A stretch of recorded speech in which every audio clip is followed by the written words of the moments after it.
बंदी छोड़ सतगुरु रामपाल जी महाराज की जय हो। भगत जी, ये नितिन दास का मैंने ऑडियो भेजा है आपको। जिन भी भक्तों ने जाके नाम लिया उन्होंने ये ऑडियो भेजा, इसके ऊपर थोड़ा विश्लेषण करके पुनः वापस करो ताकि मैं उनको भेजूं और समझा सकूं और परमात्मा उन पर कृपा करे, उसके समझ में आ जाए। सत साहिब। जब मैं गया हुआ था आश्रम पे तो कुछ लोग आए नाम लेने के लिए 30-40। इन्होंने सारी लेटरिन में ताले लगा रखे, एक को भी नहीं खोला। मैं गया गुरु, मैंने पहले उससे बोला शंकर दास से, मैंने कहा शंकर जी भाई ये ताले लगा रखे सारे लेटरिन बाथरूम में।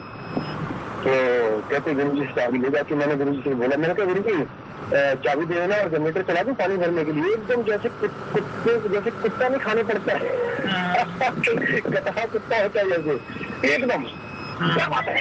अरे मैंने कहा क्या हो गया भाई, गलती कर दी कोई? नहीं खुलेगा बाथरूम, ऐसे मैंने सबके सामने पानी चला के रखा था, कल पूरा पानी खत्म कर दिया।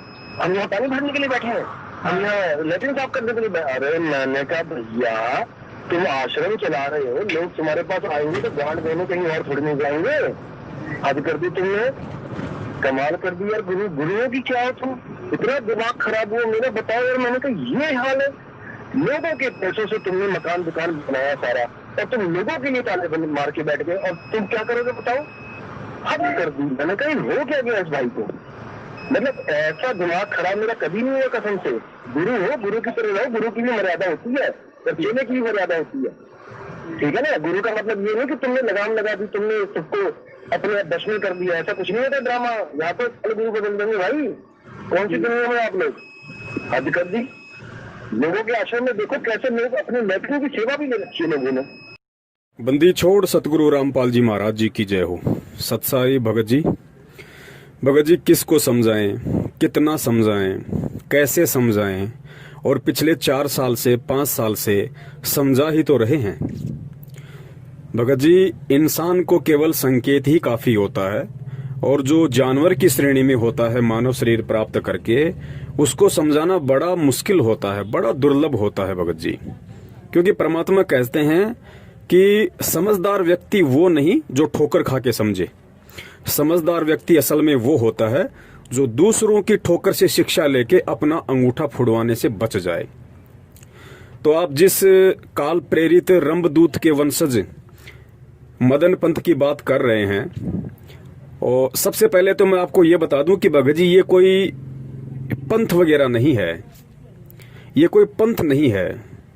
इसका ना कोई सिर है, ना इसका कोई पैर है, ना इनके गुरुओं का कोई सिर है, ना कोई पैर है, ना इनके ज्ञान का कोई सिर है, ना कोई पैर है। ये जब से नितिन नाम का व्यक्ति इस पंथ में एंटर हुआ है, प्रतापगढ़ बीरापुर वाले में मदन पंथ में, तो सबसे पहले तो मैं आपको ये बता दूं कि ये जो नितिन है ये पहले दूसरे पंथों में था, और ये महंत बनना चाहता था। क्योंकि ये मान बड़ाई जो है ये छूटती नहीं है जीव से। परमात्मा कहते हैं ना, साहिब के दरबार में ऐसा कोई एक, और मान बड़ाई को छोड़ के वो चाहे पुरुष अलेख। ऐसे बहुत ही दुर्लभ प्राणी होते हैं जो किसी भी संत या पंथ से जुड़कर केवल भगत बन के अपने आत्म कल्याण के लिए, भक्ति ही उनका मकसद होता है। लेकिन 90% लोग ऐसे होते हैं जो मान बड़ाई को प्राप्त करना चाहते हैं, खुद गुरु बनने की मनसा पाले रहते हैं, और उनकी नजर यही रहती है कि मुझे लंगोटी मिल जाए, मुझे लंगोटा मिल जाए, और मैं भी अपना झोला झंडा लेके 10, 20, 50, 100 चेले बना के और अपना धंधा सेट कर लूं। तो ये जो नितिन रायजादा है, इसका भगत जी यही मूल मंत्र है।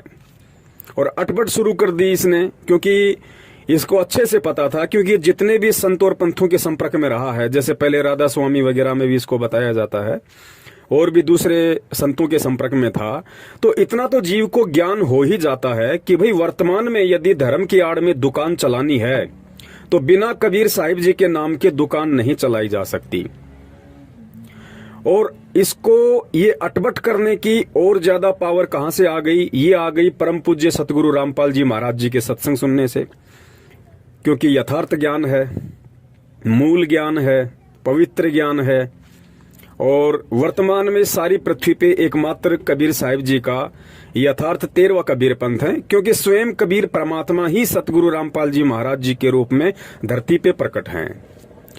अब जब वो परमात्मा स्वयं धरती पे प्रकट होगा, अपना पंथ चलाएगा, जैसा कबीर सागर में भी लिखा हुआ कि जब आवे 5500 पांचा, तब ये वचन मेरा होगा साचा। तो भगत जी, काल कोई चुपचाप थोड़ी बैठेगा। काल ने ही तो वचन लिया था कि परमात्मा आप कलयुग में जितने मर्जी जीव ले जाना। तो काल कोई चद्दर ओढ़ के तो सोने वाला नहीं है। काल को भी इस चीज का आभास है कि भाई वो संत पृथ्वी पे आ चुका है, अपना पंथ का प्रचार प्रसार करने लग गया है। तो भगत जी, ये दुनिया के जितने भी संत, पंथ, महंत, धर्मगुरु, शंकराचार्य, जितने भी लोग हैं, ये सब के सब लोग काल प्रेरित हैं। काल प्रेरणा से इनके ये अड्डे चले हुए हैं, इनके आश्रम बने हुए हैं, और खाली कुप्रचार, क्योंकि इनके ज्ञान का, चाहे कोई भी संत महंत हो, चाहे राधा स्वामी हो, चाहे ये मदन वाले हो, चाहे धन धन सतगुरु हो, जय गुरुदेव हो, निरंकार हो, हंसादेश वाले हो, जितने भी सिर्फ एक परम पूज्य सतगुरु रामपाल जी महाराज जी के यथार्थ 13वें कबीर पंथ को छोड़कर दुनिया में जितने भी संत और पंथ महंत हैं, उनका एक का भी ज्ञान कबीर साहिब जी के कबीर सागर से, बीजक से, शब्दावली से, या आदरणीय गरीबदास जी महाराज जी के ग्रंथ साहिब से, या नानक जी के गुरु ग्रंथ साहिब से बिल्कुल भी मैच नहीं करता। 1% भी। सिर्फ उआबाई करना इनका काम है। तो ये जो नितिन रायजादा है, जो ये लंगोटा प्राप्त करने के लिए बैराग जी से जुड़ा था, उसको अपना गुरु धारण किया, और गुरु धारण करने के बाद जब इसका इस पंथ में भी दाव नहीं लगा, जैसा कि पहले वाले पंथों ने भी इसको निकाल दिया, वहां भी इसको लगा कि भाई तेरी यहाँ पे दाल नहीं गलेगी, इन पंथों से तेरे को लंगोटा नहीं मिलने वाला है, तो इसने एक ऐसे बूढ़े और बेसहाय पंथ और व्यक्ति को चुना, जिसको आप लोग मदन पंथ कहते हैं। इसने सोचा भाई गुरु बूढ़ा हो चुका है, पंथ में कोई और ऐसा कोई अटपट करने वाला एक कबीर साहिब जी के नाम पे कोई व्यक्ति है नहीं, तो क्यों ना मैं इस पंथ में एंटर कर दूं, यहां मुझे अवश्य लोटा और लंगोटा मिल जाएगा। जबकि आप इतिहास उठा के देख लो, ये जिस पंथ की बात करता है, इसकी मदन पंथ की, मदन पंथ में उससे पहले किसी ने भी अपने आप को कबीर पंथी कहा हो तो, मदन पंथ के गुरुओं ने भी अपने पंथ को कबीर पंथ कहा हो तो देख लो आप। वो केवल मदन जी के विचारों को लेकर चलते हैं, उनका कोई मतलब नहीं है। बैराग जी ने आज से पहले कभी नहीं कहा क्या वो मूर्ख था, पागल था, अंधा था, बालक था, बच्चा था।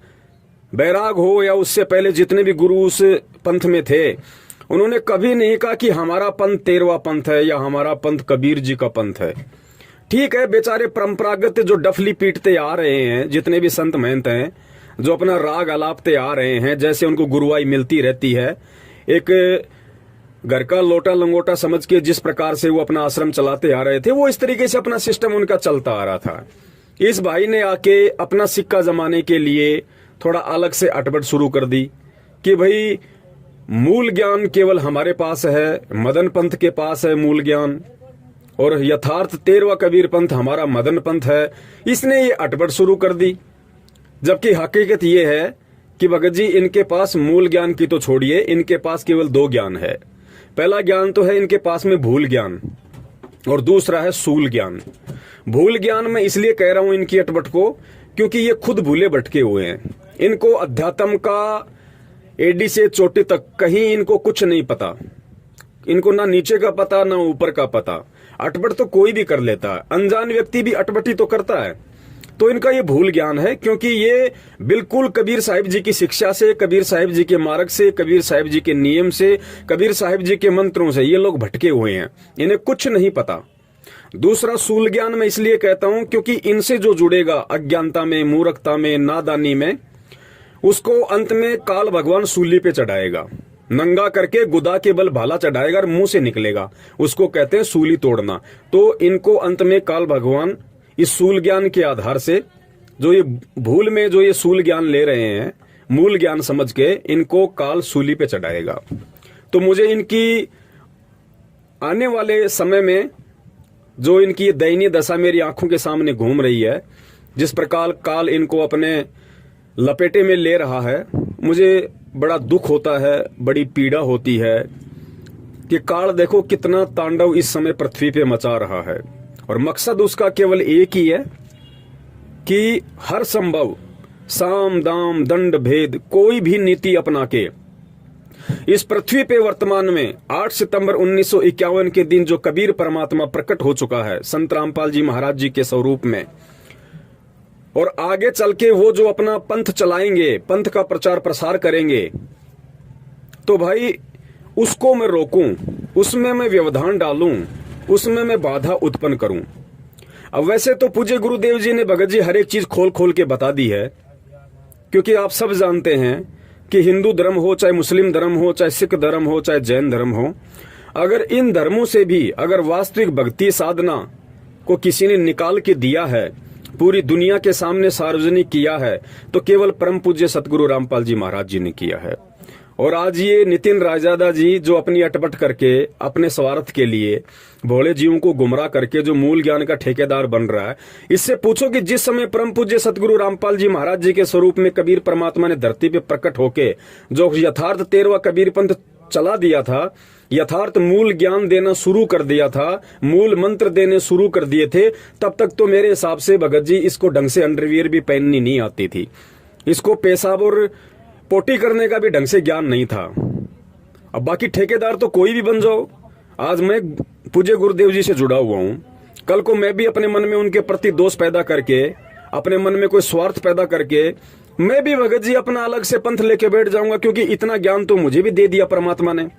आज मैं भी एक पंथ चला सकता हूं, मैं भी एक अच्छा गुरु बनके मैं लोगों को गुमराह कर सकता हूं, क्योंकि ज्ञान मेरे पास भी वही है जो ज्ञान मेरे पूज्य गुरुदेव जी ने पूरी दुनिया को दे दिया। तो अटपट करना कोई बड़ी बात नहीं है। हमारे पंथ से एक वो संजय दिल्ली वाला हिमाचल के कांगड़ा में अपना आश्रम खोल के बैठ गया, तो भगत जी एक ये कोई बड़ी बात थोड़ी है।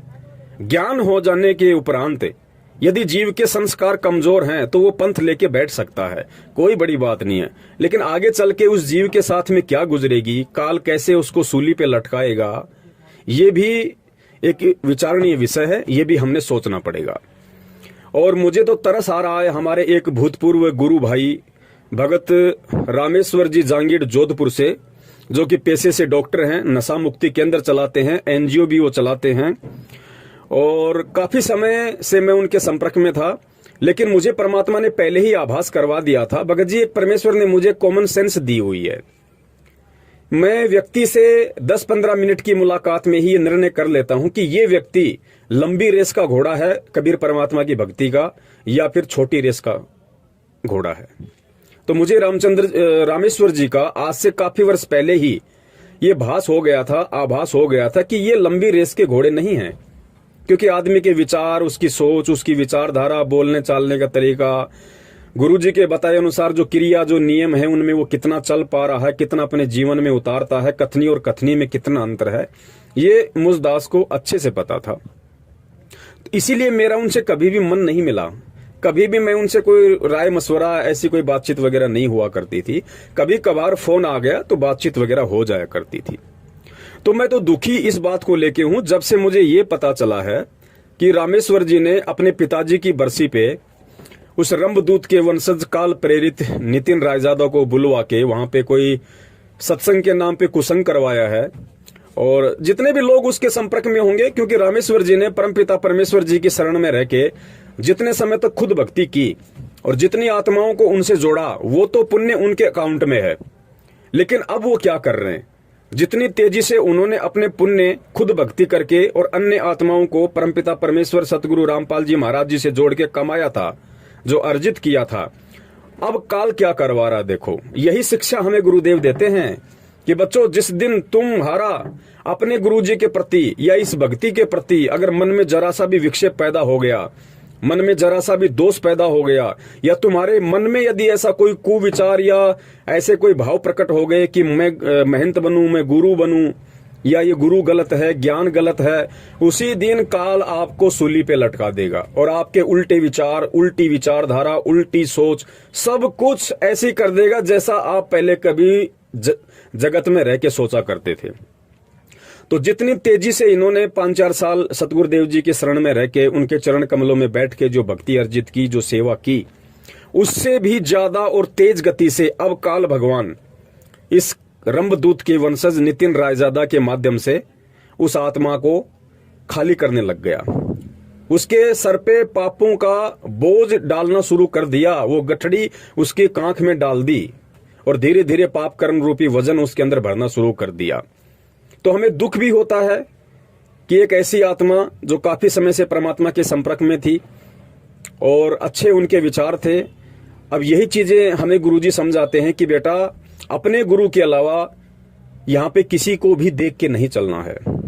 दूसरा व्यक्ति जब तक आपके गुरु के विचारों से प्रेरित है, आपके गुरुजी की मर्यादाओं में रह के, आपके गुरुजी के द्वारा दिए गए ज्ञान को आधार बना के आपसे साध संगति करता है, आपसे बातचीत करता है और आपको लगता है कि 100% बिल्कुल इस भाई के वही विचार हैं जो विचार मेरे पूज्य गुरुदेव ने इसको दिए हैं, तब तक वो हमारा गुरु भाई है, तब तक हम उससे साध संगति कर सकते हैं। और जिस दिन हमें ये लगे कि जरा सा भी ये गुरु ज्ञान से, गुरु जी की विचारधारा से हटके चलने की कोशिश कर रहा है या सोच रहा है, तो हमारे को सावधान हो जाना चाहिए कि अब ये काल प्रेरित हो चुका है। अब ये चाहे मेरा जीजा हो, चाहे मेरा साड़ा हो, चाहे मेरा रिश्तेदार हो, चाहे मेरा बाप हो, ठीक है, मेरे सामाजिक उससे जो भी संपर्क हैं वो मेरे यथावत रहें या ना रहें, लेकिन आध्यात्मिक रिश्ता ऐसे व्यक्ति से तुरंत समाप्त कर देना चाहिए, क्योंकि ऐसा व्यक्ति फिर गुरुद्रोही की श्रेणी में आ जाता है। और गुरुद्रोही के विषय में फिर गुरुदेव ने बताया कि उस व्यक्ति से आध्यात्मिक ज्ञान चर्चा कभी नहीं करनी चाहिए। तो अपने पिताजी की बरसी पे रामेश्वर जांगीड़ जी ने, डॉक्टर जी ने, जो सत्संग जोधपुर में रखवाया है और रंभदूत के वंशज नितिन पति को वहां बुलाया है, तो रामेश्वर जी का मुख्य जो मकसद है इस पंथ से जुड़ने का, वो मैं आपको बता देता हूं कि नितिन रायजादा से कोई ज्ञान प्राप्त करना नहीं है। रामेश्वर जी ने इस पंथ को यदि चुना है तो नितिन रायजादा से ज्ञान प्राप्त करने का नहीं है, क्योंकि मैं आपको बता दूं कि नितिन रायजादा को रामेश्वर जांगीड़ के आगे 5% भी ज्ञान नहीं है भक्ति मार्ग का, कबीर साहिब जी के मार्ग का। रामेश्वर जांगीड़ को कबीर जी के मार्ग का, कबीर जी की भक्ति का इतना ज्ञान है जितना इस नितिन रायजादा को 5% भी नहीं है, क्योंकि ये नितिन रायजादा पैदा नहीं हुआ था, उससे पहले तो ये रामेश्वर जांगीड़ जी ढोलक पेटी लेके कबीर साहिब जी की वाणियों का प्रचार किया करते थे। तो यहाँ डॉक्टर साहब की एक बहुत बड़ी चाल है, आप लोग नहीं समझ पा रहे, मैं जानता हूं क्योंकि मैं उनके संपर्क में था। ये नितिन रायजादा खुश हो रहा होगा कि मुझे एक धनी व्यक्ति मिल गया जो डॉक्टर है, समाज में जिसकी प्रतिष्ठा है, और ये काफी लोग इसके संपर्क में हैं, क्योंकि ये ढोलक पेटी बजा बजा के रामेश्वर जी खुद भी सत्संग किया करते हैं, काफी लोग इनके संपर्क में हैं। तो एक छोटा सा एक आश्रम बना लेंगे, एक छोटी सी कुटिया बना लेंगे, धीरे धीरे लोगों को जोड़ेंगे, धार्मिक धंधा शुरू हो जाएगा। तो नितिन रायजादा को मैं बता दूं कि भाई तू जिस स्कूल में पढ़ा नहीं होगा, उस स्कूल के हेडमास्टर को ये रामेश्वर जांगीड़ शायद ट्यूशन दे चुका होगा। तू सोच रहा होगा मैंने रामेश्वर जांगीड़ को माध्यम बना लिया। अरे तूने माध्यम नहीं बनाया, रामेश्वर जांगीड़ ने तेरे को माध्यम बनाया है। ये तेरे पास गया होगा पहले, तू इसके पास नहीं आया होगा। ये बहुत ऊंची खोपड़ी का व्यक्ति है और ये व्यक्ति अपना नुकसान, क्योंकि एक सफल जो व्यापारी होता ना, वो पहले ही पूरी गणित निकाल लेता है, वो अपना नुकसान कभी नहीं खाता। तो रामेश्वर जांगीड़ जी एक प्रकार से भक्ति का सफल व्यापारी है। भले ही ये सतमार्ग और सतज्ञान से डिग गए, टूट गए, अलग हो गए, लेकिन ये अपना नुकसान कभी नहीं खाएगा। तो नितिन रायजादा जी, रामेश्वर जांगीड़ को आपने माध्यम नहीं बनाया, रामेश्वर जांगीड़ ने आपको माध्यम बनाया है। यानी नितिन जी ने रामेश्वर को माध्यम नहीं बनाया, रामेश्वर ने नितिन को माध्यम बनाया है। और एक बहुत बड़ी सुनियोजित ये चाल है। और आप देख लेना, बहुत ही कम समय में, हो सकता है महीने, 2 महीने, 3 महीने के अंदर अंदर, क्योंकि ये मनमुखी गुरु तो ये बनी बैठा है, कोई बड़ी बात नहीं, हिंदुस्तान है भाई। यहाँ पे आप किसी IAS अधिकारी को भी धर्म के नाम पे मूर्ख बना सकते हो, कोई बड़ी बात नहीं है। तो 100, 200, 250, 2000, 4000, 5000 व्यक्ति यदि इनके पीछे लग भी जाएंगे, तो हिंदुस्तान में ऐसा तो है नहीं कि आपको कोई आश्रम बनाने के लिए या साधु बन के प्रवचन करने के लिए कोई रजिस्ट्रेशन करवाना पड़ेगा, या किसी संस्था के मार्फत आपको सर्टिफिकेट चाहिए, आपको किसी थाने के अंदर परमिशन लेनी पड़ेगी, ऐसा तो कुछ है ही नहीं। हिंदुस्तान है, देवी देवताओं की धरती रही है, साधु महात्माओं की धरती रही है। कोई भी अपने विचार, अपने अपने जो भी उस पंथ से जुड़ा हुआ है वो प्रकट कर सकता है, प्रचार प्रसार कर सकता है। ये धार्मिक सहिष्णु देश है, यहाँ पे सबको छूट है। तो उसी मकसद को लेके 2 या 3-4 महीने के अंदर अंदर ये रामेश्वर जी आपको लंगोटा पहने हुए मिल जाएंगे। आप कहने का मतलब है कि ये मनमुखी रूप से नितिन को अपना गुरु धारण करके और ये ब्रांचें खोलना शुरू कर देंगे, लेकिन ये इनकी बहुत बड़ी भूल है।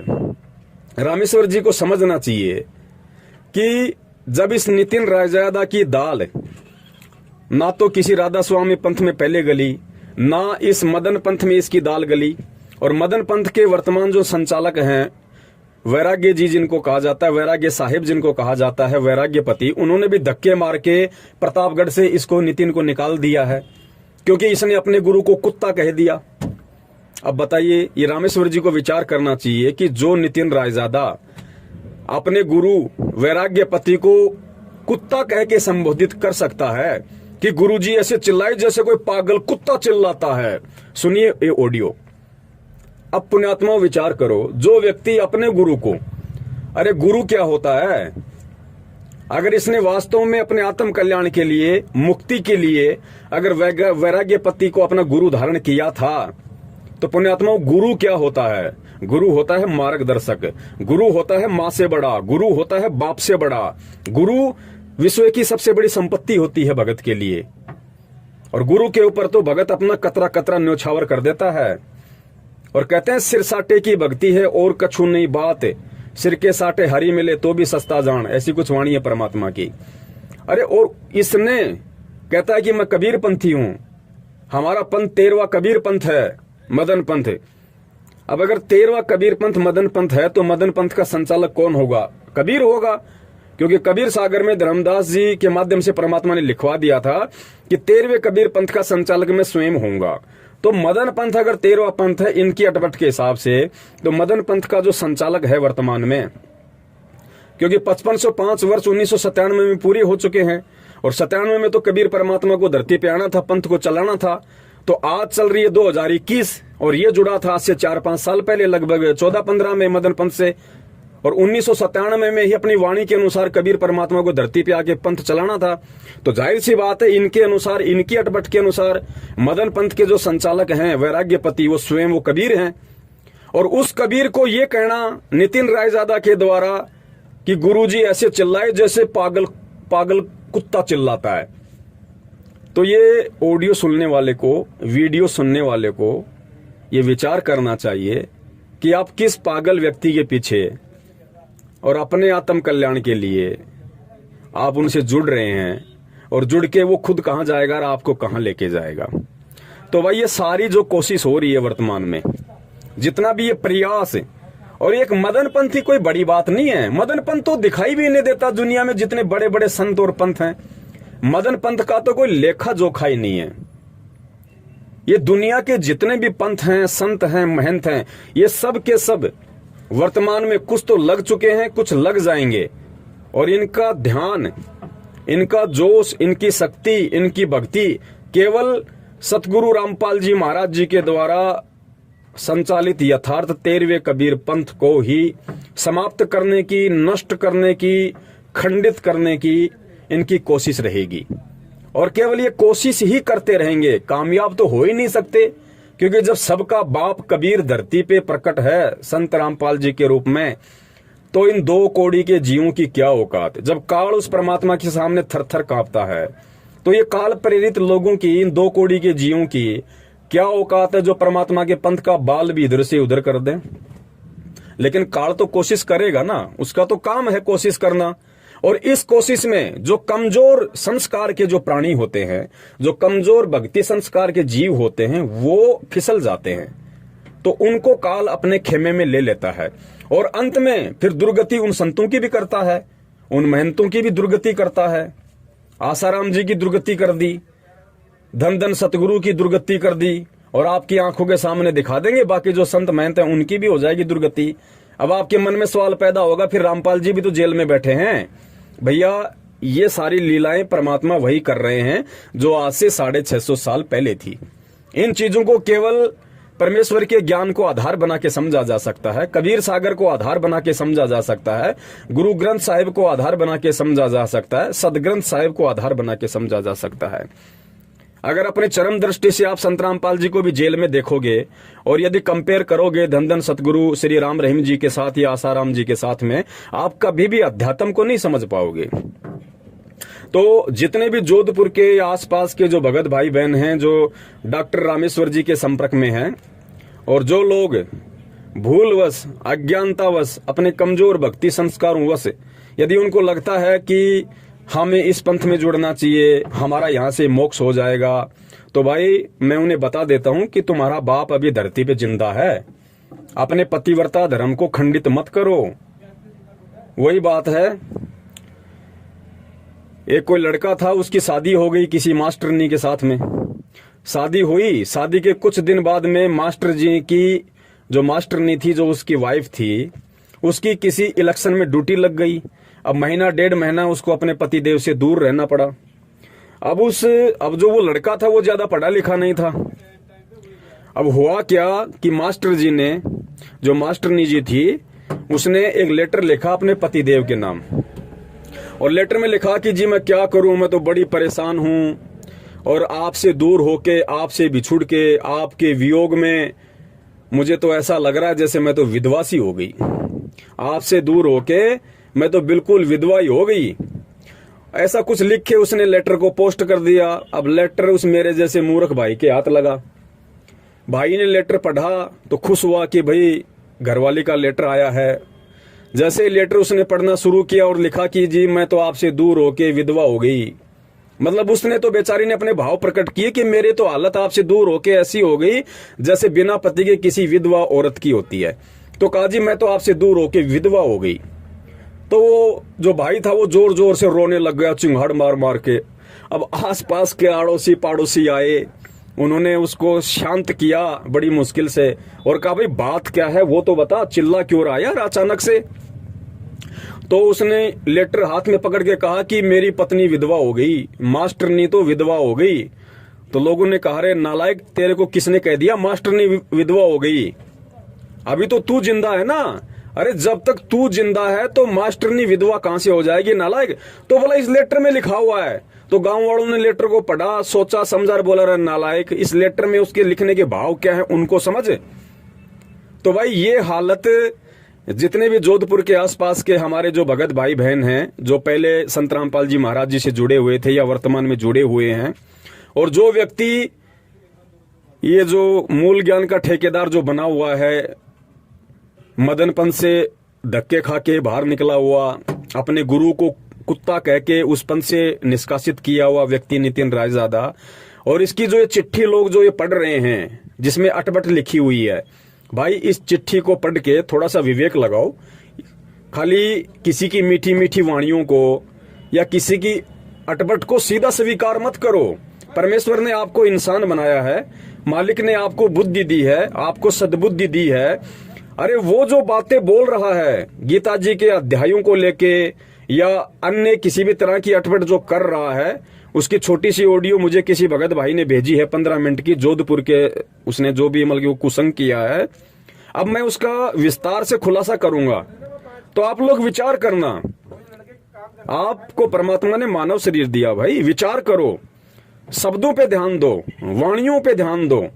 हालांकि इसकी इस अटपट का खुलासा करके मैं अपना समय ही बर्बाद करने वाला हूं, मैं अपनी समाज से ही बर्बाद करने वाला हूं, क्योंकि पिछले 3 साल पहले मैंने इस व्यक्ति के पूरी अटपट के ऊपर, इसके पूरे जो भी ये लोगों को झांसा देता है मूल ज्ञान के नाम पे, कबीर जी के ज्ञान के नाम पे, मैं कम से कम 20 से 25 वीडियो 2-2 घंटे के बना चुका हूं। अच्छे से इनका पर्दाफाश हो चुका है, कुछ भी लेना देना नहीं है इनके पास में, और ये केवल अपना आध्यात्मिक सिट्टा सेकने की कोशिश में है कि क्या करें। घर से निकल चुके हैं, काम धंधा कोई है नहीं, मेहनत इनसे की नहीं जाती, हराम के खाने की आदत पड़ गई, अब करें क्या, धंधा और कोई रहा नहीं, तो कबीर जी की पूंछ पकड़ लो, जितने फंस जाएं उतने अपने।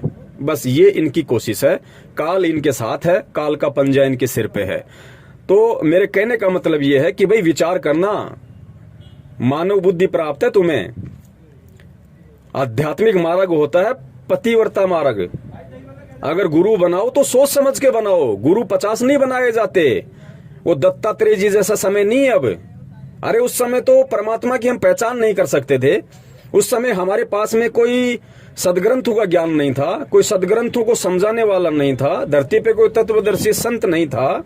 संत था तो हमारे इतने भक्ति संस्कार मजबूत नहीं थे जो हम उनकी पहचान कर सकें। आज तो सब कुछ है भाई। आज धरती पे सारे शास्त्र हैं। सभी शास्त्रों का अनुवाद हर भाषा में किया हुआ है। उन शास्त्रों में, गीता जी में तत्वदर्शी संत की पहचान लिखी हुई है भाई। परमात्मा स्वयं धरती पे प्रकट है, तत्वदर्शी संत के रूप में प्रकट है। आके पूरा विधान बता दिया, पूरा संविधान बता दिया, प्रत्येक धर्म के प्रत्येक सदग्रंथ को टीवी पे खोल खोल के बता दिया। और जितने भी महापुरुषों ने जो भविष्यवाणियां कर रखी हैं वो आज 101% केवल सतगुरुदेव रामपाल जी महाराज जी के ऊपर ही फिट बैठ रही हैं। अब बताइए, जो जय गुरुदेव पंथ का संचालक है, जिसने भविष्यवाणी की थी 8 सितंबर 1971 को कि वो महापुरुष आज पूरे 20 वर्ष का हो चुका है। अब बताइए, 8 सितंबर 1951 को संत रामपाल जी महाराज जी धरती पे प्रकट हुए और 1971 को वो पूरे 20 वर्ष के हो जाते हैं 8 सितंबर को। है कोई दुनिया में ऐसा कोई व्यक्ति, है कोई दुनिया में ऐसा कोई संत, है कोई ऐसा महंत, है कोई ऐसा शंकराचार्य जो आध्यात्मिक मार्ग में जो गुरु बना हो, जो आध्यात्मिक मार्ग में हो, जो जय गुरुदेव जी की भविष्यवाणी पे खरे सोने की तरह उतरता हो? ये बता दीजिए। इसका तो जन्म भी नहीं हुआ था जो आज अपने आप को मूल ज्ञान का ठेकेदार समझ रहा है। कबीर साहिब जी की वाणियों को तोड़ मरोड़ करके मालिक कहते ना कि बीजक की बाता कहे बीजक नाही हाथ, और पृथ्वी डोबोवन उतरे ये कर कर मीठी बात। इसका तो उस समय जन्म भी नहीं हुआ था। ये तो अपनी माँ के पेट में भी नहीं पड़ा था उस समय, जिस समय वो परमात्मा धरती पे प्रकट हो चुका था, जिसके विषय में जय गुरुदेव पंथ के संचालक ने भविष्यवाणी कर डाली थी कि आज वो महापुरुष पूरे 20 वर्ष का हो चुका है। और अगर उसका एड्रेस बता दूं दुनिया पीछे पड़ जाएगी। उस समय तो ये अपनी माँ के पेट में भी नहीं पड़ा था। तो भाई विचार करो भक्तों। और काल यही तो करेगा इस समय। और क्या करेगा काल? और क्या करेगा इस समय? काल अटपट करेगा, काल तुम्हें तोड़ने की कोशिश करेगा, काल तुम्हें इस भक्ति मार्ग से, इस गुरु से छिन्न भिन्न करने की कोशिश करेगा। तुम्हारे अंदर ना चाहते हुए ऐसी ऐसी शंकाएं पैदा कर देगा। अरे गुरुजी ने क्या कहा कि बेटो अगर अपन सदग्रंथों के अंदर अगर अपन गहराई में घुस जाएंगे तो कुछ हाथ नहीं लगेगा। अरे इतना बड़ा जंगल है, लाखों एकड़ में जंगल फैला होता है और तुम्हारे पेट में दर्द है। और किसी वैद्य ने यदि जंगल में जाके, जो जड़ी बूटियों का जानकार है, उसने 5-10 जड़ी बूटियों को तोड़ के, उनके पत्तों को पीस के, कूट के, उनकी दवाई बना के तुम्हारे को दे दी, तो तुम्हें तो तुम्हारे रोग निवारण से मतलब है ना। अब जंगल में जाके घुस के तुम क्या प्राप्त कर लोगे? तुम क्या प्राप्त करना चाहोगे? तो हमने उस वैद्य के ऊपर विश्वास करना चाहिए। और फिर ये विश्वास करना चाहिए कि इस वैद्य ने जंगल से जो जड़ी बूटियां लाके हमें दी है, मैंने खाई है और मुझे उस जड़ी बूटी से मुझे राहत मिली है। पुण्यात्माओं, सबसे बड़ी राहत कोई शारीरिक राहत नहीं होती। सबसे बड़ी राहत कोई पैसे मिल जाना, गुरु प्राप्त करके, गुरु की शरण लेके, वो राहत नहीं होती। वो तो ऑटोमेटिक मिलेगा, एक समय के उपरांत आपको ऑटोमेटिक मिलेगा। आध्यात्मिक मार्ग में सबसे बड़ी यदि कोई राहत है, सबसे बड़ी यदि कोई शांति है तो आत्मिक शांति है, मानसिक शांति है। और वो शांति केवल सतगुरु के ज्ञान से मिल सकती है, कबीर जी के यथार्थ ज्ञान से मिल सकती है। और वो शांति को वही व्यक्ति प्राप्त करेगा। क्योंकि बहुत सारे व्यक्ति कह देंगे कि भैया हम भी संत रामपाल जी से जुड़े हुए थे, यदि उनके पास में वास्तविक यथार्थ ज्ञान है तो हमें शांति क्यों नहीं मिली? तो ये आत्मिक शांति, ये मानसिक शांति भी उसी आत्मा को मिलेगी जिस आत्मा का भक्ति संस्कार मजबूत है। क्योंकि आप सभी जानते हैं हॉस्पिटल में बहुत सारे मरीज होते हैं। एक मरीज ऐसा होता है जिसको नॉर्मल खांसी जुकाम होती है, वो मरीज 1 दिन में या 2 दिन में ही ठीक होके हॉस्पिटल से रिलीज होता। एक मरीज ऐसा है जिसको एड्स है, जिसको कैंसर है, जिसको मलेरिया हो रखा है या अन्य कोई भयंकर रोग है, तो भाई वो 2 या 3 दिन में हॉस्पिटल से रिलीज होके नहीं आ सकता। उसको तो बरसों भी लग जाएं, महीनों भी लग जाएं। तो आध्यात्मिक ज्ञान को समझने के लिए हमने इन उदाहरणों पे विश्वास करना पड़ेगा। क्योंकि परमात्मा यहाँ आके हमें यहाँ के ही उदाहरण दे के समझाएगा। हमें सतलोक के उदाहरण देगा तो क्या हम खाक समझेंगे? हम क्या समझेंगे? हम तो भूल चुके उस लोक को, उस लोक की गतिविधियों को हम भूल चुके, उस लोक के सुख को हम भूल चुके। तो वो परमात्मा आके हमें याद दिलाएगा, हमें यहाँ के उदाहरण से हमें याद दिलाएगा, तभी तो वहां जाने की हमारी इच्छा बनेगी। और भक्ति का विधान केवल शास्त्र होते हैं। जो भी जिस भी पवित्र जो धर्म है, जिसके धर्म ग्रंथ हैं, शास्त्र है, वो भक्ति का सबसे बड़ा विधान होता है। और आज हिंदुस्तान में क्या, इस पूरी पृथ्वी पे ऐसा कोई संत नहीं है, परम पूज्य सतगुरु रामपाल जी महाराज जी के अलावा, जिन्होंने सभी धर्म ग्रंथों के मुख्य शास्त्र तो छोड़िए, उस धर्म ग्रंथ के जितने भी ऋषि, महर्षि, पीर, पैगंबर, कुतुब, ओलिया, संत, महंत, शंकराचार्य, सिद्ध पुरुष, तांत्रिक, मांत्रिक, जितने भी लोग हैं, उन सब की पुस्तकों को खोल के दिखा दिया, उन सब के द्वारा रचित ग्रंथों को खोल के दिखा दिया, और जो मुख्य धर्म के जो मेन ग्रंथ हैं, परमेश्वर ने आज उनको खोल के दिखा दिया। अरे मेरे भोले भाइयों, और बाकी क्या रह गया? अब भी अगर तुम परमात्मा को नहीं पहचान सकते तो तुम तो भरे भटकते रहोगे। आज तुम किसी मदन पंथ में जाओगे, वहां भी तुम्हें शांति नहीं मिलनी, वहां तो शांति का नाम है ही नहीं। अटपट करके कब तक वो तुम्हें अपने पंथ से लगाए रखेगा? डॉक्टर जब तक आपके रोग को पकड़ के, आपकी नब्ज को देख के, रोग को पकड़ के, जब तक उस रोग निवारण की दवा आपको नहीं देगा, इंजेक्शन नहीं लगाएगा, और दवा भी बिल्कुल जब तक सही नहीं होगी, तब तक आपका रोग निवारण नहीं हो सकता। डॉक्टर खाली आपको कुर्सी पे बैठा के आमने सामने आपको सांत्वना देता रहे, बेटा कोई बात नहीं, ठीक हो जाएगा। अरे कोई बात नहीं, टेंशन क्यों करता है? अपनी आत्मा में सोच, आत्मा ही सब कुछ है। अरे तेरे को सब कुछ ज्ञान है, ये शरीर क्या है? कुछ नहीं है, तेरी आत्मा है, वो ना बीमार होती है, ना आत्मा को इंजेक्शन लगता है, ना आत्मा मरती है। तू कहीं का है? ना कोई डॉक्टर होता है, कोई गुरु की जरूरत नहीं है, बस आत्मा ही सब कुछ है, आत्मा ही अपने आप चली जाएगी। अरे तू क्यों घबराता है? तेरे को डॉक्टर की क्या जरूरत है? आत्मा तो बीमार नहीं होती, तू काहे का इंजेक्शन लगवा रहा है? भगत जी, उस व्यक्ति को रोग निवारण नहीं हो सकता। जब तक वो आपकी अटपट सुनेगा, वो बेचारी भोली आत्मा तब तक तो अपने आप को चुप करके बैठी रहेगी।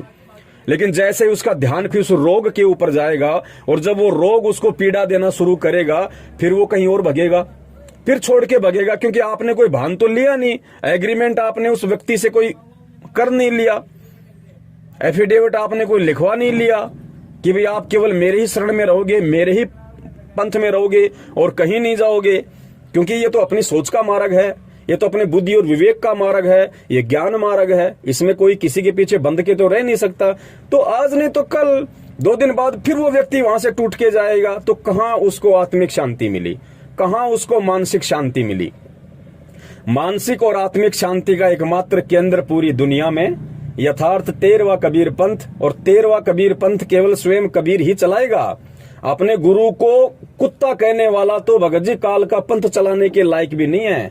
उसके तो काल ऐसी दुर्गति करेगा, भले चाहे नकली गुरु की आपने शरण पकड़ी, भले ही मदन पंथ का संचालक बेचारा वैराग्यपति नकली है, काल प्रेरित है, लेकिन अगर किसी ने उसको भी अपना गुरु बनाया, जब तक सच्चाई का पता नहीं, शास्त्रों का ज्ञान नहीं, भक्ति का मालूम नहीं, और यदि उसने वैराग्यपति को अपना गुरु बना रखा, तो उसको भी उस गुरु वाली मर्यादा में खरा उतरना पड़ेगा। वो अपने गुरु के सामने तू शब्द कह के प्रयोग नहीं कर सकता, वो अपने गुरु को कुत्ता नहीं कह सकता, वरना काल उसको इतने जन्म कुत्ते के देगा कि उसको सारी सब कुछ उसके दिमाग से निकल जाएगा। तो पुण्यात्माओं, विचार करो, परमात्मा ने हमें मानव शरीर दिया है, बुद्धि दी है, ऊपर से सभी धर्म ग्रंथ हमारे सामने हैं, धर्म ग्रंथों को बताने वाले हमारे सामने हैं। किसकी थ्योरी और प्रैक्टिकल एक है, किसकी करनी और कथनी एक है, कौन सच्चा गुरु कहलाने के लायक है, सच्चा गुरु होता कौन है। गीता जी अध्याय नंबर 15 श्लोक नंबर 1 से 4 में तत्वदर्शी संत की पहचान क्या है। जिस समय इसको ढंग से अंडरवियर पहननी नहीं आती थी, इस मूल ज्ञान के ठेकेदार काल प्रेरित रंभदूत के वंशज मदन पंथी को, जो अपने गुरु को कुत्ता कह के मदन पंथ से निष्कासित हो चुका है, आज जगह जगह जाके अपने गुरु की पंथ की बुराई कर रहा है। जिस समय उसको अंडरवियर तक पहननी नहीं आती थी, पोटी घर में करते हैं, घर से बाहर करते हैं, जिसको इतना ज्ञान नहीं था। पुण्यात्माओं, वो क्या तो तुम्हारा आत्म कल्याण करेगा, और कहां तुम किसके पीछे तुम फंस रहे हो, ये विवेक, ये बुद्धि लगा के ये तुमने स्वयं ने सोचना पड़ेगा। मैं केवल आप लोगों को जागरूक कर सकता हूं, आप लोगों को सच्चाई के मार्ग पे चलने के लिए प्रेरित कर सकता हूं। मैं आप लोगों को अपने भक्ति अनुभव आधार से, जो मैंने मेरे पूज्य गुरुदेव जी से प्राप्त किया है, उस आधार से प्रेम पूर्वक मैं आपको संदेशा दे सकता हूं कि भाई आप अभी अंधे हो, सामने जंगल है और आप इधर मत जाओ, आगे बहुत भयंकर जानवर हैं, तुम्हारा विनाश हो जाएगा। फिर भी अगर कोई नहीं मानता है तो ये अध्यात्म है, अध्यात्म जबरदस्ती का मार्ग नहीं है। ठीक है, फिर जैसी तुम्हारी इच्छा वहां तुम जाओ, वहां तुम भक्ति साधना करो, लेकिन कल को फिर वो परमात्मा को दोष मत देना। जब धर्मराज के दरबार में नंगे खड़े होंगे और वहां पे जब कोड़े पड़ेंगे ना, तब ये मत कहना कि भगवान हमें किसी ने बताया नहीं, हमें मालूम ही नहीं था कि पृथ्वी पे कौन तत्वदर्शी संत आया हुआ है, तत्वदर्शी संत की पहचान क्या है। परमात्मा हम तो पहचान ही नहीं पाए क्योंकि कोई बताने वाला नहीं था। तो भाई ये ऑडियो और आज से पहले आपको गुरुजी के विषय में जितने भी लोगों ने बताया और गुरुजी ने आपको जितना ज्ञान दिया, वो सारी वहां पे पूरी की पूरी फिल्म चल जाएगी। बोलने के लायक नहीं रहेंगे सिवाय गद्दे, कुत्ते, सुअर, गंदे नाले के कीड़े के जन्म प्राप्त करने के। तो इसकी जो 15 मिनट की एक छोटी सी ऑडियो है, मैं इस पे क्या बखान करूं, मैं क्या वर्णन करूं, क्योंकि टोटली उआबाई है, मन गढ़ंत बातें हैं, कोरा पाखंड है। इसके ऊपर मैं अगर विचार भी करूं तो मेरा समय ही बर्बाद होगा, मेरी श्वासें ही बर्बाद होगी। तो बहुत सारी बातें हैं, अब आप लोग स्वयं विचार कर लेना। मुझे जो कहना था मैंने कह दिया है, बाकी आप आत्माओं के स्वयं के ऊपर है, ये आपका स्वयं का डिसीजन होगा, आपके स्वयं का निर्णय होगा। संत की पहचान सत्संगों से करो, ज्ञान से करो। इसने तो ठीक वैसे कर दिया, इसने कुछ ज्ञान तो राधा स्वामी पंथ से ले लिया, कुछ ज्ञान इसने स्वयं सदग्रंथों को लाके खुद उनका अध्ययन करके अपने हिसाब से अर्थों का अनर्थ करके मतलब निकाल लिया, कुछ इसने थोड़ा बहुत यथार्थ ज्ञान परम पूज्य सतगुरु रामपाल जी महाराज जी के सत्संग सुन के ले लिया, और आज ये ब्रह्मा जी बन बैठा। ब्रह्मा जी को क्या था, ब्रह्मा जी ने क्या किया कि ब्रह्मा जी को वेद दिए। ब्रह्मा जी को वेद तो मिले बाद में, यथार्थ ज्ञान तो मिला बाद में। उससे पहले काल ने आकाशवाणी कर दी कि तप करो तप करो। ब्रह्मा जी ने तप करना शुरू कर दिया, तप करना शुरू किया। हजारों साल उसने तप किया। तप करके जो भी उसने अनुभव प्राप्त किया, और उसके बाद में फिर समुद्र मंथन के माध्यम से उसको वेद प्राप्त हुए। फिर ब्रह्मा जी ने वेद पढ़े। अब उसके बाद फिर ब्रह्मा जी ने आगे उपदेश देना शुरू कर दिया, ज्ञान बांटना शुरू कर दिया अपने वंशजों को, मनु जैसों को और इनको। तो ब्रह्मा जी ने फिर क्या किया, कुछ तो अपना अनुभव जो काल प्रेरणा से वो तप करने लग गया था, जो उसको कुछ सिद्धियां, कुछ ज्ञान हुआ, कुछ फिर बाद में उसको वेद मिले, तो परमात्मा का थोड़ा बहुत कुछ अच्छा ज्ञान, तो उसकी सबकी खिचड़ी बना के फिर उसने आगे ब्राह्मणों को उपदेश देना शुरू कर दिया, जो आज तक हम सबके लिए गले की घंटी बनी हुई है। तो भाई ये तो ब्रह्मा जी वाली उस रीति पे चल रहा है, क्योंकि ब्रह्मा जी भी काल का पुत्र, काल प्रेरित, और ये भी भाई काल का पुत्र नितिन रायजादा, ये भी काल प्रेरित। तो वो लोग तो वही काम करेंगे ना जो काम इनके पूर्वज करते आ रहे हैं, जो इनकी पुश्तें करते आ रही है।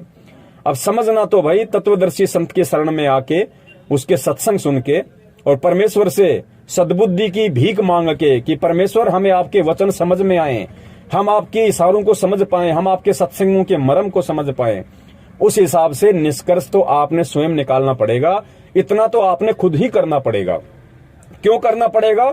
उसके लिए आपको परमात्मा ने मानव जन्म दिया है, आपको परमात्मा ने सद्बुद्धि दी है, ऊपर से परमात्मा ने सभी शास्त्रों को इतना सरल भाषाओं में लिपिबद्ध करवा दिया, और सबसे अहम बात, स्वयं वो परमात्मा एक तत्वदर्शी संत की भूमिका में सतगुरु रामपाल जी महाराज जी के स्वरूप में आके उन सभी शास्त्रों का यथार्थ सरलीकरण और यथार्थ अनुवाद कर करके लाखों की संख्या में सत्संग कर चुके हैं।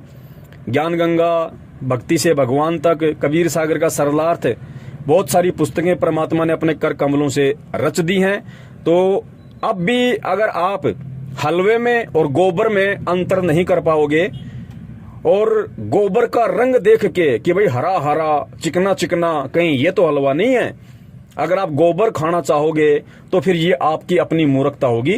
बाकी हलवे का स्वाद और हलवे की खुशबू तो गोबर से लाखों गुना ऊपर होती है भैया, ध्यान रखना। तो मैं उसकी अटपट पे ज्यादा नहीं जाऊंगा, क्योंकि उसके पास ना कोई ज्ञान है, ना कोई आधार है, ना कोई तत्व ज्ञान की तो बात ही छोड़ दीजिए, वो तो उसके बाप दादाओं को भी नहीं हो सकता।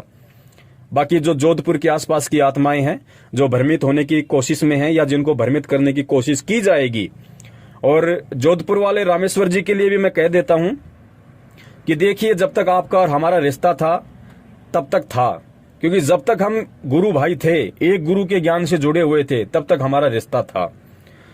उसके बाद चाहे आपकी हमारी कितनी अच्छी कोई रिश्तेदारी क्यों ना हो, यदि गुरु ज्ञान से आप डिग चुके हैं, अलग हो चुके हैं, तो आज से आपका और हमारा आध्यात्मिक दृष्टि से कोई रिश्ता शेष नहीं है। भले आप कितने ही अच्छे हो और मैं कितना ही आपसे नजदीक था, कितना ही नहीं था। आपने रंभदूत के वंशज मदन पंथ वालों से दीक्षा ले ली है। जिस भी मकसद से आपने ली हो वो आपकी सोच है। उस पंथ का प्रचार और प्रसार यदि आप उस पंथ की मर्यादाओं में रह के, उस पंथ का जो ज्ञान है उसी ज्ञान को आधार बना के यदि आप करते हैं तो आप अपनी जगह ठीक हैं। लेकिन जिस दिन आपने सतगुरु रामपाल जी महाराज जी के तत्व ज्ञान को या उनकी आड़ लेके और उनके भक्तों को अटपट करना शुरू कर दिया, और जिस दिन आपका कोई भी वीडियो या आपका कोई भी कुसंग, आप चाहे लोटा लेने से पहले शुरू करो या लंगोटा लेने के बाद शुरू करो, जिस दिन दास की आंखों के सामने आ गया, उसी दिन से आपके खिलाफ भी वही अभियान शुरू हो जाएगा। जो अभियान शुरू करके हम सत्सेवकों ने इस रंभदूत के वंशज मदन पंथ को ना घर का छोड़ा, ना घाट का छोड़ा। धोबी के कुत्ते वाली हमने इनकी हालत वीडियो बना बना के संगत को जागरूक कर करके हमने कर डाली है। वही हालत हमने काल एजेंट सतलोक आश्रम मैनेजमेंट हरियाणा की कर डाली है। मेरे परम पूज्य गुरुदेव जी का जो कलयुगी परिवार है, जो उनको समझ नहीं पाया, उनके जो बेटा बेटी हैं, उनकी हालत हमने धोबी के कुत्ते वाली कर दी है। सतगुरु के आशीर्वाद से उनको ज्ञान को आधार बना के वही हालत धोबी के कुत्ते वाली भाई फिर आप लोगों की शुरू हो जाएगी। उसके बाद आप चाहे अपने आप में कितने ही बड़े व्यक्ति हों, कोई भी आपके जज संपर्क में हो, कोई भी आपके वकील संपर्क में हो, कोई भी आईएएस अधिकारी आपके संपर्क में हो, वो अपनी जगह, हम अपनी जगह, क्योंकि हमने गुरुदेव को सिर सौंप दिया है। और जिसने सिर सौंप दिया, राजस्थान में कहावत है ना, जिसने उखड़ में मुंह दे दिया फिर वो मुसड़ की चोट से डरता नहीं है। तो भाई फिर आप लोगों का उसी स्तर पे विरोध शुरू होगा, उसी स्तर पे आप लोगों के पाखंड को खोला जाएगा। क्योंकि रामेश्वर जी की कई वर्षों पुरानी ऑडियो जो उन्होंने महेंद्र जी से बात की हुई है, मेरे से बातचीत की हुई है, अन्य संतों और पंथों के प्रति जो उनके विचार थे, और इस यथार्थ 13वें कबीर पंथ सतगुरु रामपाल जी महाराज जी के प्रति जो उनके विचार थे, और इस ज्ञान को लेके जो वो अन्य संत महंतों की तुलना किया करते थे, वो सारी ऑडियो दास के पास में गूगल पेन ड्राइव में बिल्कुल सेफ है। दास उन सबको फिर ओपन करेगा। उसके बाद में ना आपकी कोई समाज में इज्जत रहेगी, ना आपके रिश्तेदारों में कोई इज्जत रहेगी। ये आपने अपना निर्णय करना है। आप अगर अपनी डपली, अपना राग, अपने पंथ का जो भी कूड़ा ज्ञान आपके पास में है, यदि आप उसका प्रचार करो तो शौक से करो, हमें कोई मतलब नहीं है। लेकिन हमारे गुरुदेव की आड़ में और हमारे गुरुदेव के द्वारा दिए गए सतज्ञान की आड़ में यदि आपने किसी भी प्रकार की अटपट शुरू की, तो भाई फिर इधर से तुम लोगों की अटपट के खिलाफ जोर शोर से अभियान शुरू हो जाएगा। फिर मत कहना कि ना हम इधर के रहे, ना हम उधर के रहे, हमें तो सत्सेवकों ने धोबी का कुत्ता बना के खड़ा कर दिया। ये तुम्हारी फिर अपनी सोच होगी, तुम्हारे अपने विचार हैं, इन पे पहले ही मंथन कर लेना। और आप वही रामेश्वर जांगिड़ जी हैं जब 2018 के एंड में सतलोक आश्रम मैनेजमेंट हरियाणा का वर्ल्ड कोऑर्डिनेटर, गालीबाज और एक नंबर का गुंडा, एक नंबर का छिचोरा, देश राज मान दिल्ली वाला जो डीडीए फ्लैट सादरा में रहता है, और एक वो परवेश दिल्ली वाला जो उसके साथ में था, और भी थे, बहुत सारे लोग थे। रमेश चंद्र चहल था कुरुक्षेत्र का, बसंत सैनी था कुरुक्षेत्र का, और भी 4-5 लोग थे जिन्होंने आपको माध्यम बनाया मेरी पिटाई करने के लिए। और आपने मुझे सच्चाई नहीं बताई, आपने मुझे यथार्थता नहीं बताई, क्योंकि आप उन लोगों की मनसा से वाकिफ थे कि ये पूरी की पूरी सतलोक आश्रम मैनेजमेंट हरियाणा की सारनाम मंडली पवन दास को जान से मारने के लिए जयपुर आई है। लेकिन आपको पता था कि पवन मेरे पे विश्वास करता है, और आपने उस विश्वास का नाजायज फायदा उठाया। आपने मोहरा बनाया, मुझसे आपने मिलने को कहा, मैंने आप पे विश्वास किया। आप उस पूरी गुंडा टीम को लेके मेरे घर पे आए, और आपकी आंखों के सामने किस प्रकार उन लोगों ने मुझे जान से मारने की कोशिश की, जानवर की तरह मेरी पिटाई की, वो वीडियो भी है। और भगत जी फिर हर चीज का खुलासा होगा। बाकी आप ये तो बिल्कुल भी अपने दिलो दिमाग से निकाल देना कि आपका चिमटा गड़ जाएगा, नहीं गड़ेगा भाई, किसी का नहीं गड़ेगा। अरे आप तो बहुत छोटी चीज है, आप तो नाखून के बराबर भी नहीं है। जो बड़े बड़े संत और पंथ चल रहे हैं उनके भी नीचे से जड़ से उखड़ेंगे सारे के सारे पेड़, सारे के सारे पंथ संत। जगह नहीं मिलेगी हिंदुस्तान में मुंह छुपाने की, या तो विदेश में जाके अपना मुंह काला करेंगे, या इस यथार्थ 13वें कबीर पंथ के संचालक सतगुरु रामपाल जी महाराज जी की शरण में उनको आना पड़ेगा।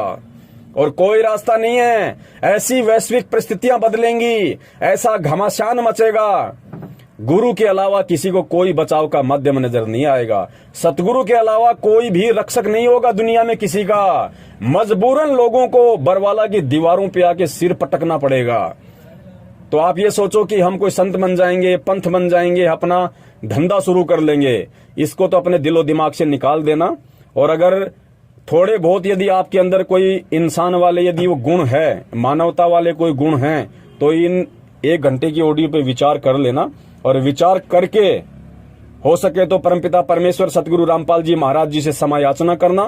परमात्मा दयालु हैं, परमेश्वर माफ कर देते हैं, क्योंकि दास गरीब दयालु है, डिगे बंधावे धीर।